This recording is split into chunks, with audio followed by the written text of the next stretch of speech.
of Obama. He's not what you think. They're trying to make him look like a Muslim. In the U.S., they try to, he may have been a Muslim at one point, but they want to hide in the U.S. But in the world, they want to say, oh, he's a Muslim. You should like him. I'm basically a writer. I'm a historian. I've written about terrorism in Central Europe. I've written about George Bush the Elder. My unauthorized biography of George Bush is, I think, a fairly well-known book on the internet. I've written about the world economic crisis, a book called Surviving the Cataclysm. I've done essays on history called Against Oligarchy, and then 9/11 Synthetic Terror Made in USA. And I have one book that's now out, Obama, the Postmodern Coup, The Making of a Manchurian Candidate. But I'm so alarmed by the phenomenon of Obama that I've written not one book this year, but two. There's a second book coming out, The Unauthorized Biography of Obama. In terms of U.S. politics, my task is basically to call people's attention to the most dangerous covert operation that's going on at any given time. From 2001 to 2007, that was the entire 9/11 myth and the attempt to start wars, the Afghan war, the Iraq war, and for a time, the Iran war.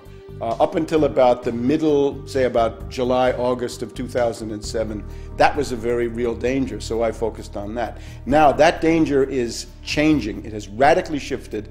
The greatest danger is now a covert operation around the candidacy of Obama. It's a kind of political coup d'etat going on in the United States with great danger for the world, because the policy represented by Obama is more aggressive, more militaristic, and generally speaking, more catastrophic than anything the neocons had.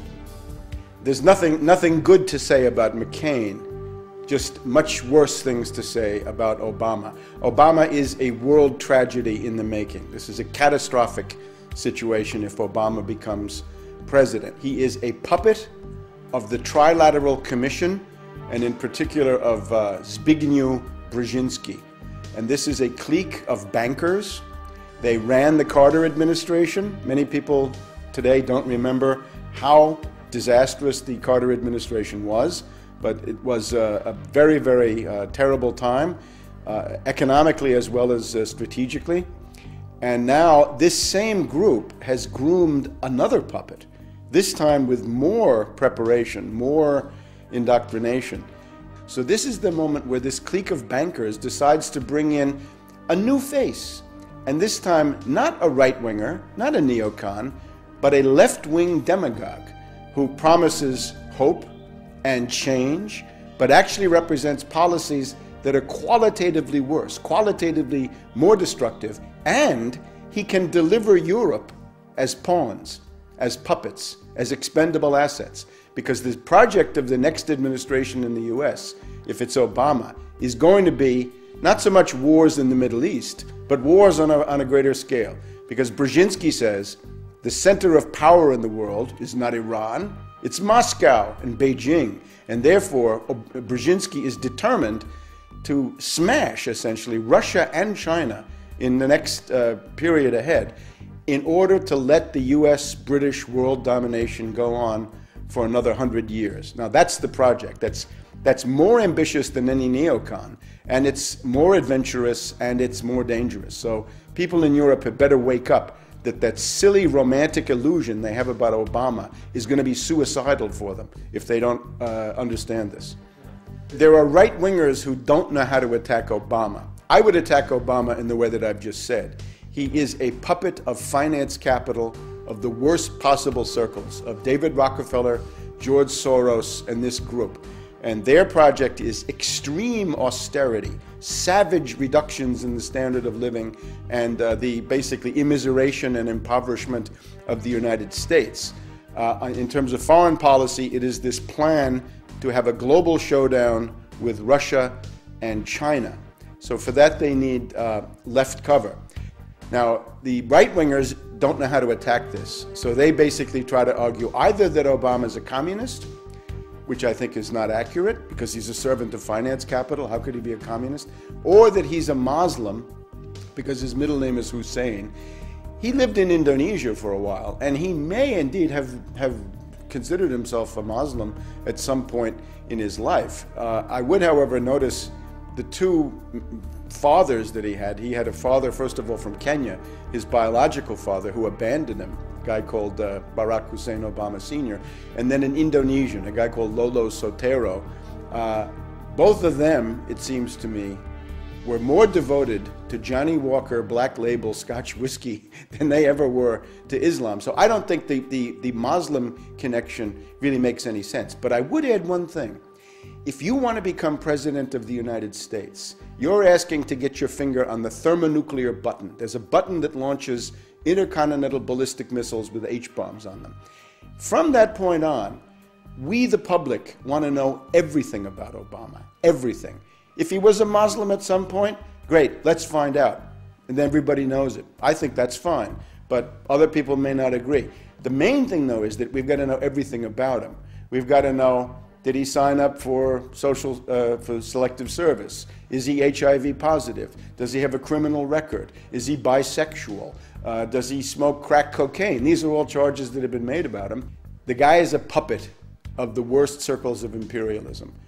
In other words, he's interested in the same imperialist project carried out in a much more effective and clever way, although ultimately in a more insane way.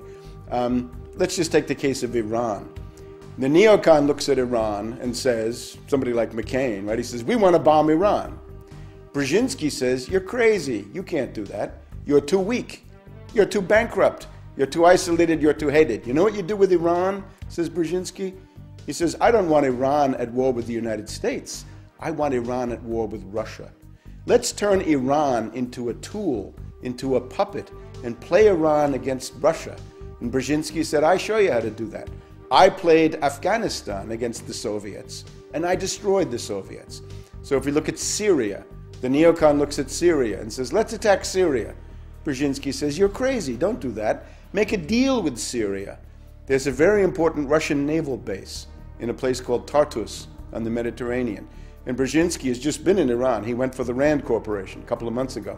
The goal would be to get the Russians out of Tartus and try to turn Syria, if possible, against the Russians. So instead of having Muslims as being the target, the Muslims become cannon fodder for the project against Russia and China.